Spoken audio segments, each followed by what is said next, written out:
Salut et bienvenue dans la cabane de Bébert. Aujourd'hui, je vais vous expliquer comment procéder au remplacement du bloc optique de votre PlayStation première génération. Vous êtes peut-être victime de problèmes de lecture des jeux. Il est possible que vous soyez obligé de mettre votre console à l'envers pour pouvoir jouer. Ou alors, pire, ce qui est mon cas, à la mise en route, la console bascule automatiquement en mode lecteur CD et il ne se passe rien. Le remplacement du bloc optique peut paraître une manip compliquée, mais alors en fait il n'en est absolument rien. Je vais vous le démontrer dans cette vidéo. Tout ce dont vous avez besoin pour réparer votre PlayStation, c'est un tournevis cruciforme. Et ça vous prendra 5 à 10 minutes maximum. Donc avant de commencer, si votre console avait été raccordée électriquement, c'est d'appuyer pendant quelques secondes sur le bouton de mise en route afin de décharger l'alimentation qui se trouve dans cette partie-là, puisque tout sera exposé une fois qu'on aura retiré le capot de la console. Allez, on y va. Donc on la retourne. On a donc 6 vis à démonter pour accéder, pour pouvoir retirer le couvercle. 1, 2,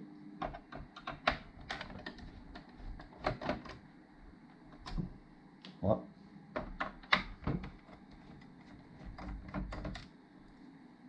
4,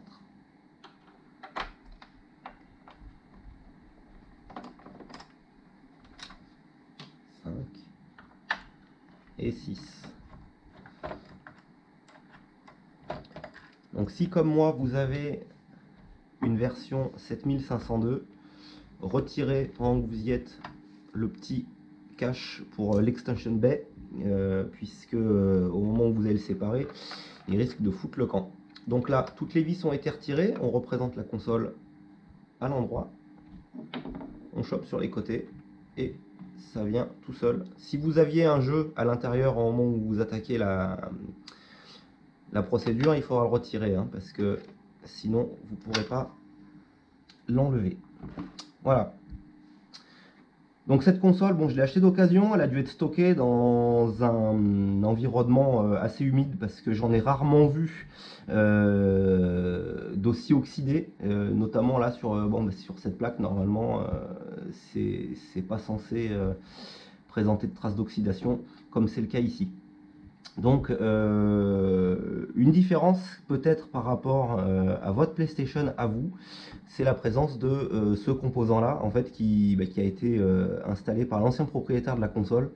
Donc en fait ça c'est une puce qui sert à la fois à dézoner la console pour pouvoir lire les jeux import et également les jeux gravés.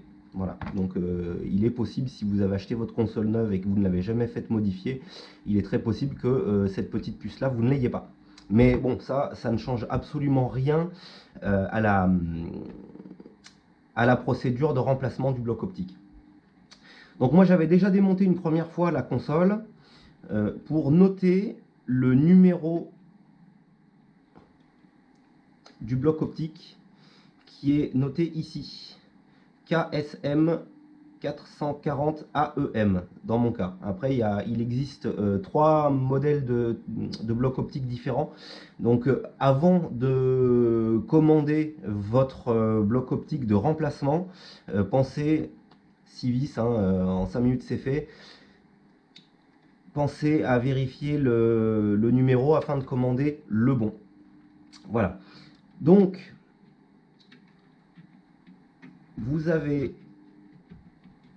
démonté votre capot, vous aviez déjà vérifié le numéro, donc maintenant je vais vous montrer comment nous remplacerons le fameux bloc optique. Donc le bloc optique, lui, il n'est raccordé, il ne tient physiquement à la console que via la nappe qui vient s'en ficher dans ce connecteur. Donc là, il n'y a vraiment rien de compliqué. Vous pincez entre votre pouce et votre index un petit peu fort et des petits mouvements de gauche à droite. Voilà.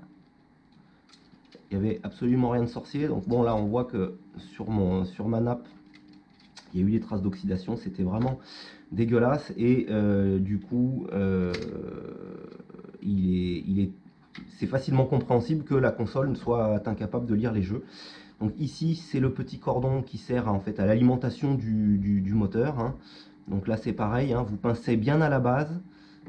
Hop, et voilà. Donc là, votre bloc est démonté. Ok.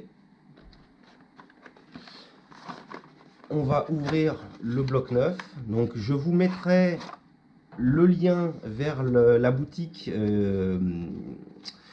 auprès de laquelle je l'ai trouvé, enfin c'est le prix le moins cher que j'ai trouvé sur internet. Donc dans mon cas, ça a coûté 14,99 €, donc bon, 15 balles, plus 2 € de frais de port. Donc, vous aurez le lien en description. Voilà. Donc on va le sortir délicatement. Hop. KSM 440 AEM. Tout est OK. Donc, si on compare, donc là, vous voyez, je découvre avec vous, ce petit cordon là, il faut le récupérer sur l'ancien. Donc, on pince bien à la base, on tire doucement et voilà. Ok. Donc, il y a un sens hein, pour le remettre. Je vais essayer de me rapprocher pour que vous voyez bien. Hop. Donc quand vous voyez les petits ergots en face de la petite fente, vous poussez, hop, et vous aurez senti la petite résistance qui vous indique que vous avez poussé à fond. Maintenant, on va libérer la nappe, la faire passer dessous, comme ceci. Hop. Et on va commencer par présenter tout ça. Voilà. Donc c'est dans ce sens-là que ça va. Là. On enquille les petits caoutchoucs. Voilà.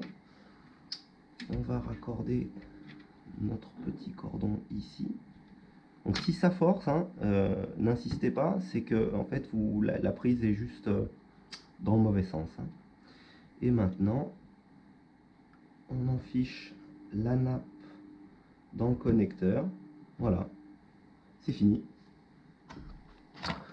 Maintenant, il vous suffit plus que de repositionner le capot, de retourner, réinstaller les 6 vis.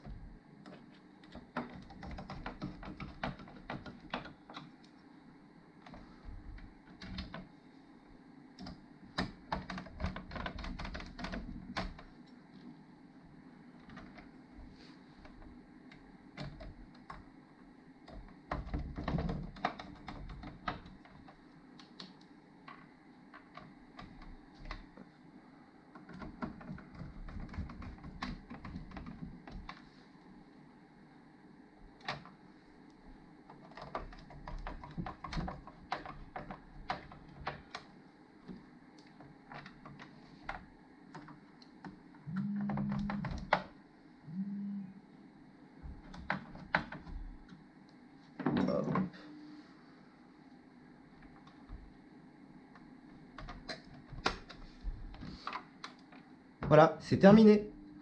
Donc, je ne vous cache pas que si j'avais su, il y a une vingtaine d'années de ça, au moment où ma toute première PlayStation est tombée en rade, si j'avais su que c'était si simple et si peu cher de la réparer soi-même, je ne vous cache pas que je l'aurais jamais jetée. Donc, si vous aussi, vous rencontrez des difficultés avec votre PlayStation première génération, j'espère que le fait d'avoir vu cette vidéo vous empêchera de la foutre à la poubelle et vous encouragera à essayer de la réparer par vous-même. Voilà, cette vidéo est terminée. Je vous souhaite de bien vous porter et je vous dis à très vite. Salut, salut!